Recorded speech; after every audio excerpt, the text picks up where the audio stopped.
Pak Bob Kusuma memiliki 4 orang anak.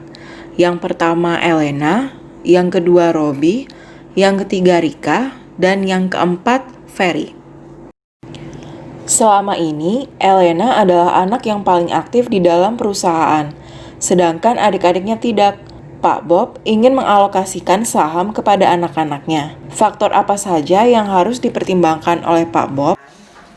Oke, sekarang untuk pengalokasian saham kepada anak-anak itu sebenarnya adalah hak prerogatif dari orang tua.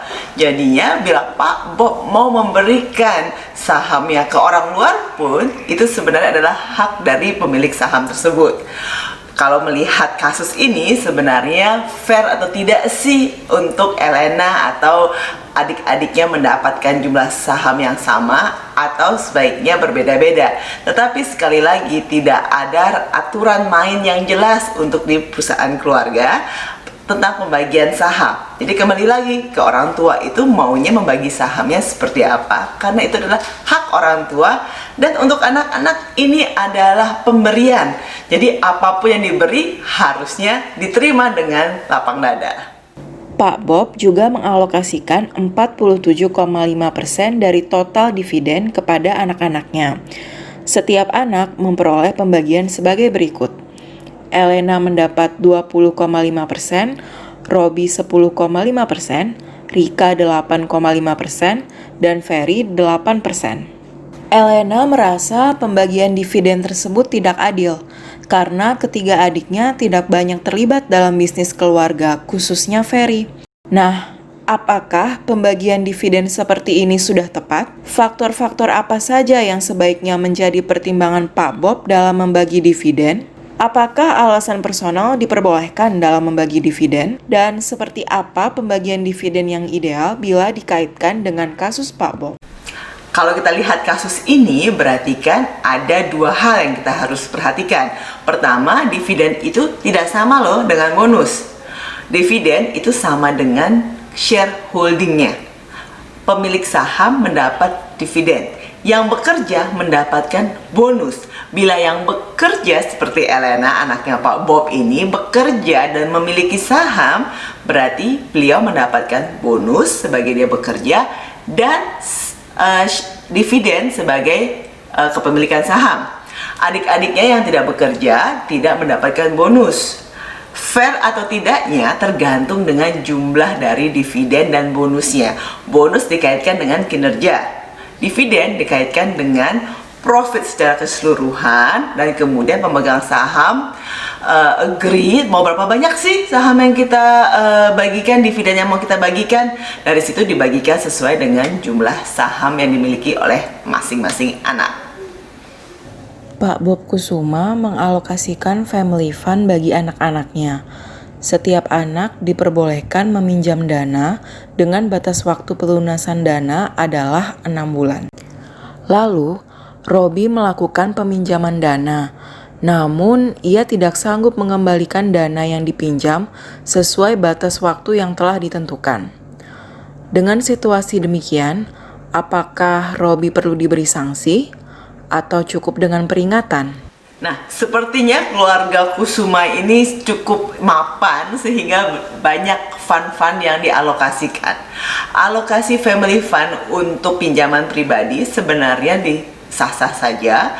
Tinggal bagaimana cara pengembaliannya bila seperti Robi ini tidak bisa mengembalikan. Nah, kalau kita hanya berikan peringatan dan teguran, berarti sebenarnya tidak ada sanksi. Kalau ada sanksi, mau seperti apa sanksinya?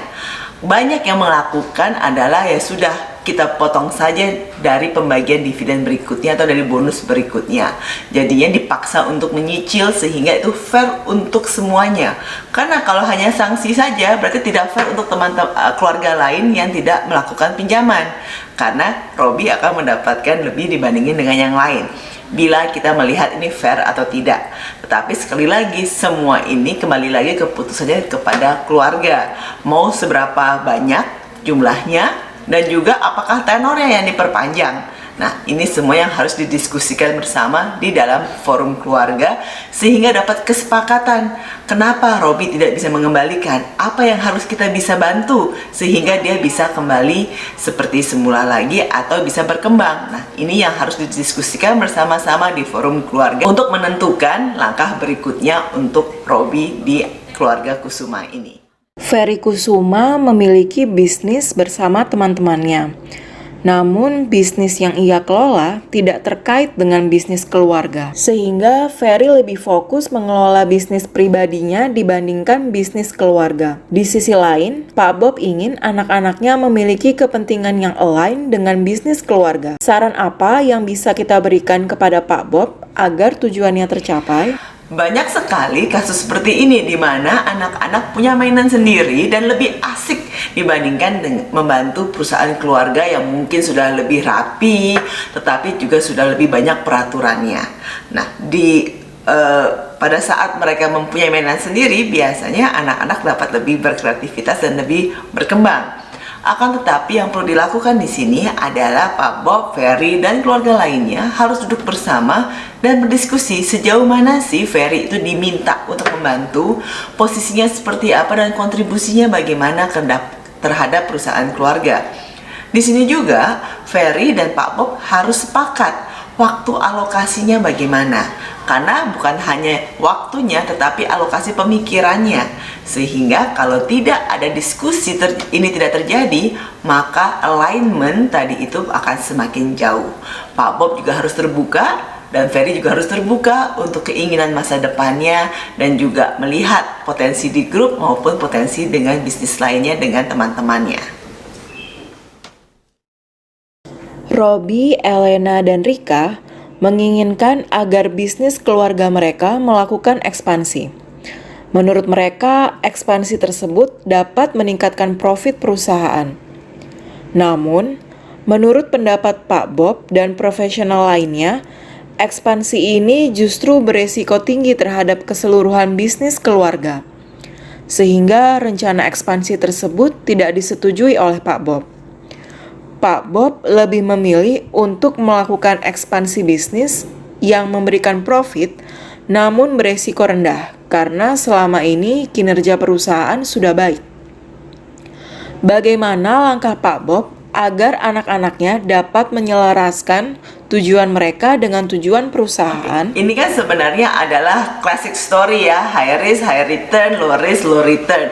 Sejauh mana keluarga harusnya berdiskusi menyetujui level of risk yang mereka bisa terima. Jadi kan risk appetite-nya seperti apa untuk keluarga ini?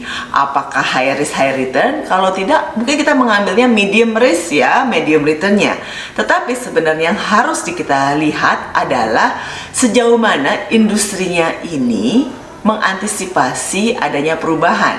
Kalau kita tidak mengambil langkah-langkah ekspansi yang diusulkan oleh anak-anak, apakah langkah-langkah ekspansi ini akan diambil oleh kompetitor? Sejauh mana kita mau bergerak menjadi pionir? Itu juga menjadi diskusi dalam konteks ini. Jadinya sebaiknya keluarga Pak Bob ini harus duduk bersama, melihat ke depan dan juga melakukan calculation atas resiko-resiko yang harus diambil, melihat dari industri, kemampuan dari bisnis saat ini, dan juga pelaku-pelaku bisnis ke depannya.